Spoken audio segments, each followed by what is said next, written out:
안녕하세요. 김태훈의 현명한 투자자 방송 시작하겠습니다. 오늘은 이 삼성 바이오로직스에 대해 좀 말씀을 드리겠는데요. 쉽게 말해서 바이오시밀러라고 해서 바이오 의약품을 만드는 회사고 제조 공장입니다.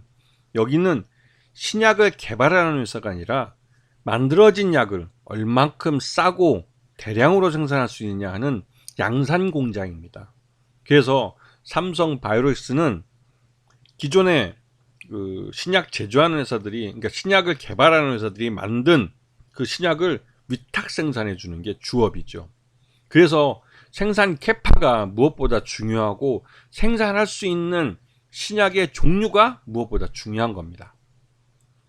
지금 삼성 바이오로직스는 제5공장까지 계획하고 있는데요. 지금 4공장까지는 완공이 됐고 5공장은 향후에 더 만들기로 했습니다. 그래서 지금 가동하고 있는 건 4공장까지고요. 모두 송도에 있습니다. 생산량은 어마어마하죠. 이 3만 리터 첫 번째 1공장이 2012년에 준공을 해서 생산을 시작했는데 그 이후로 10여 년 만에 생산 캐파가 이렇게 많이 늘어났습니다. 세계 최대 규모입니다. 여기다가 지금 5공장마저 약 2조 원을 들여서 추가로 건설을 하겠다고. 이게 4공장이 완성되자마자 파일럿 양산을 하기 시작하면서 바로 5공장을 제조하겠다고, 건설하겠다고 말을 할 정도로 이 삼성 바이오로직스는 이 공장을 돌리는 데 있어서 자신감을 보여주고 있죠. 그만큼 이 바이오에 대한 수요가, 바이오시밀러에 대한 수요가 많은 그런 시기라는 뜻입니다. 이건 우리나라뿐만 아니라 선진국들이 대부분 다 노인국가화되면서 약에 대한 수요가 굉장히 빠르게 늘고 있죠. 그리고 실제로 이러한 약을 기존의 신약을 개발해서 소수에게 먹이는 게 아니라 이 신약을 계약 기간이 끝난 신약들은 빠르게 라이센스를 카피해서 이 카피약이죠. 카피약을 얼만큼 진짜와 동등한 효능으로 대량으로 생산할 수 있는지가 이런 바이오시밀러 업체들의 어떤 경쟁력이랄까요? 그런 게 돼버렸습니다. 거기에 비해서 삼성 바이오로직스는 이 바이오 분야의 삼성전자가 해도 과언이 아니죠. 말 그대로 공장에 전기만 들어가면 이 생산 라인을 통해서 이 복제약들이 막 쏟아져 나옵니다. 바이오시밀러 그 약들이요. 이 생산량을 다른 전 세계 경쟁국가 경쟁업체 어느 기업이랑 비교해도 삼성 바이오로직스는 따라가기는 어려울 정도로 생산량을 빠르게 늘리고 있습니다. 그렇기 때문에 생산 캐파가 이렇게 늘어나는 것만큼 얼만큼 이 생산 수주를 잘 해오느냐, 이게 관건이 되는 거죠. 지금 이재용 회장이 주요 바이오 기업 리더들을 많이 만나고 다니십니다. 그도 그럴 게 이 바이오 리더들을 만나서 그들에게 자신의 이 어떻게 보면 삼성 이 바이오로직스가 이 바이오 업계에서는 후발주자인데 자신들의 생산 캐파를 알려주고 여기에 수주할 수 있는 그들의 신약을 그 바이오시밀러의 대상이 되는 그런 약들을 많이 잡아와야 하는 거죠. 수주를 해와야 되는 겁니다. 그렇기 때문에 실제로 이 삼성그룹 같은 경우는, 삼성 바이오로직스 같은 경우는 이러한 업체들 중에 스타트업 같은 데는 직접 투자도 합니다. 삼성그룹의 삼성 투자 관련된 그런 회사들을 통해서 우회적으로 투자도 하고 하면서 일감을 받아오고 있죠. 그리고 실제로 이렇게 하면서 이 워낙 생산량이 많은 공장이기 때문에 송도 공장이 1공장부터 4공장까지 지금 현재 돌아가고 있는 공장이 4개인데 이 캐파들을 4공장 같은 경우는 단일 공장으로도 아마 세계 최대인 걸로 알고 있고요. 이 4공장을 다 합치면 전 세계 웬만큼 큰 글로벌 제약사를 다 합쳐도 생산량이 훨씬 더 많은 그런 상황입니다. 그래서 그러다 보니 당연히 이제 바이오 시밀러 쪽에서는 우리나라가 전 세계적인 시장 점유율을 가져가는 나라가 됐죠. 그래서 지금은 이 삼성 바이오로직스의 생산 캐파를 얼마만큼 많이 회전시킬 수 있는, 가동시킬 수 있는 수주를 하느냐, 이게 관건이 되고 있습니다. 이 업체를 보면 지금 현재 이 CDMO 발음이 왜 이렇게 꼬이죠? CDMO라고 하는 이 위탁 생산, 이게 전체 매출액의 대부분을 차지하고 있고, 실제로 이 CDMO 쪽에서 이제 많은 수주를 해오면서 이 그러니까 삼성 바이오로직스의 실적도 꾸준히 늘고 있는 상황입니다. 그리고 자회사로 이 삼성 바이오 에피스라는 신약 개발 회사가 있는데요. 이 회사를 지분을 바이오젠으로부터 모두 사들이면서 100% 지분을 보유하게 됐고, 향후 삼성 바이오로직스는 자체적인 이 삼성 에피스 쪽을 통한 신약 개발을 통해서 자체적으로 공장을 가동할 수 있는 물량을 확보할 수 있는 가능성을 가지게 됐어요.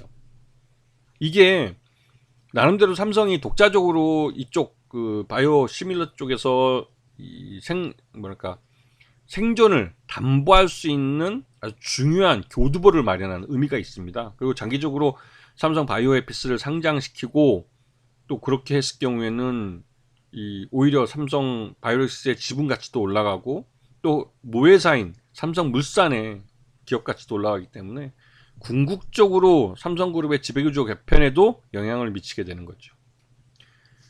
작년 매출액, 올해 1분기 매출액만 보셔도 작년보다는 늘어나고 작년 4분기보다는 좀 상대적으로 덜 줄어든 편이긴 한데, 어차피 4분기 쪽하고 1분기하고는 직접적으로 비교할 수는 없는 겁니다. 오히려 1분기가 이러한 그 재고를 축소하는 그런 시기이기 때문에 오히려 적어지는 경우가 많은데, 작년 동기인 작년 1분기랑 올해 1분기랑 비교했을 때는 매출액이 40%나 늘었다는 거죠.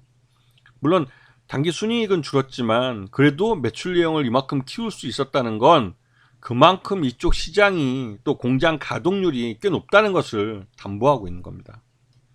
자, 이 삼성 바이오로직스의 최대주주는 삼성물산과 삼성전자, 그리고 이 둘이 전체 지분의 약 70% 정도를 갖고 있죠. 74% 정도를 갖고 있는데요. 그러다 보니 실제 유통 물량이 그렇게 많지 않습니다. 그래서 이 삼성 바이오로직스는 실적이 좋아질 거다 나빠질 거다 하는 것을 이 경영진 측이 먼저 할 수 있습니다. 그런 때를 정해서 아마도 이 기업 구조, 그러니까 삼성 그룹의 지배 구조 개편하는데 삼성 바이오로직스를 사용할 가능성이 커요.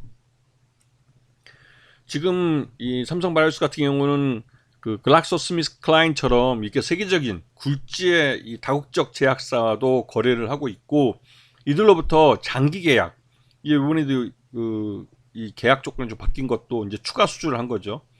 2020년에 계약을 해서 2028년까지 약 8년 동안 장기 계약을 맺고 생산을 위탁해 주는 겁니다. 이렇게 한번 계약을 맺게 되면 장기 계약을 하기 때문에 안정적인 일감을 확보할 수 있는 거죠. 자, 앞에서 잠깐 말씀드렸지만 삼성 바이오로직스는 이 삼성그룹의 지배구조 개편과 함께 봐야 하는 겁니다. 지금 삼성그룹은 삼성물산이 어떻게 보면 지주회사 역할을 하고 있는데요. 삼성물산은 이재용 회장이 지금 이때는 부회장 때가 2020년 그때고, 지금 2023년에 봤을 때 지분율은 조금 차이 날 수 있어도 거의 비슷합니다. 그런데 이 구조는 똑같죠. 구조는 똑같고, 이 삼성물산이 실질적인 지주회사 역할을 하고 있는데, 이 회사가 이 자회사들 삼성전자나 삼성생명을 지금 갖고 있는 지분이 너무 낮기 때문에 지배구조 이 최상위 지주회사로 역할을 못하고 있습니다. 지주회사 법상 보유 자회사에 대한 보유 지분량이 너무 적기 때문에요. 근데 이거를 그 안정적인 지분을 받아서 진짜 지주회사로 전환하기 위해서는 그 조 단위의 돈이 들어갑니다. 그리고 이 조 단위의 돈이 들어가는 걸로만 끝나는 게 아니라, 자칫하다가는 이재용 회장을 비롯한 오너일가들이 이 이건희 회장의 상속세도 지금 10조 원 가까이 되는 돈을 내는 걸로 알고 있는데요.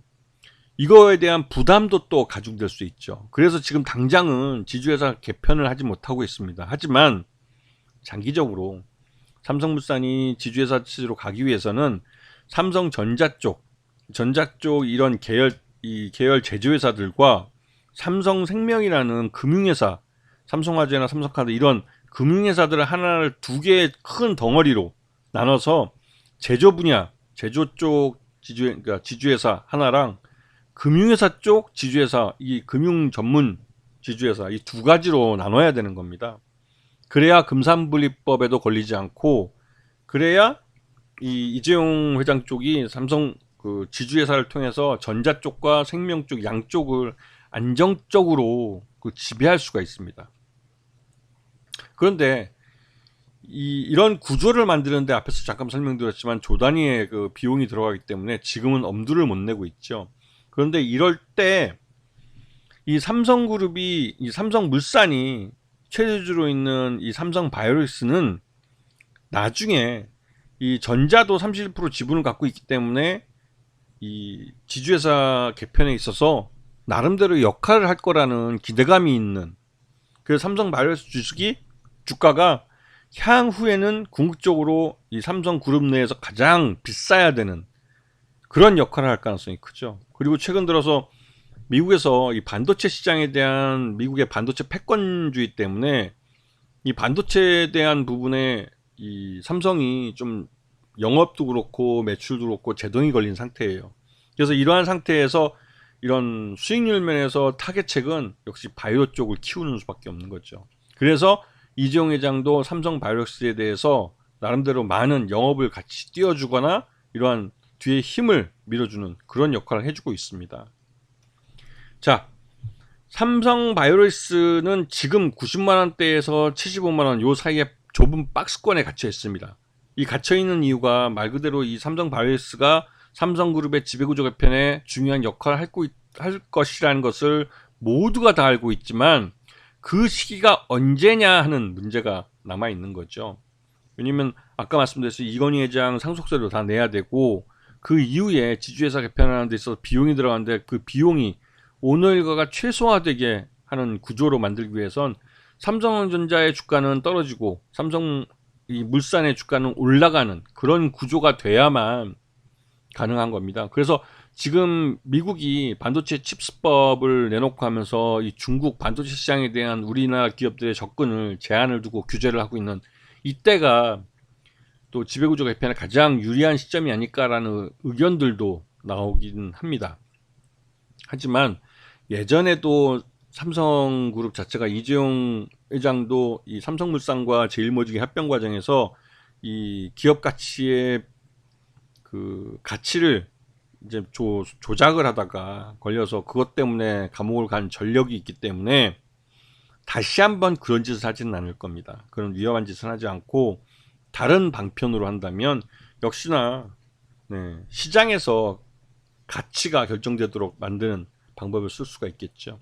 그런 면에서 삼성바이오로직스는 장기적으로 이 삼성그룹 내에서 삼성 지배구조를 개편하는 핵심 키 역할을 하는 기업으로서 주가가 재평가되는 기회가 있을 거다라는 말씀을 좀 드리고 싶습니다. 자, 오늘 방송 여기서 마치겠습니다. 감사합니다.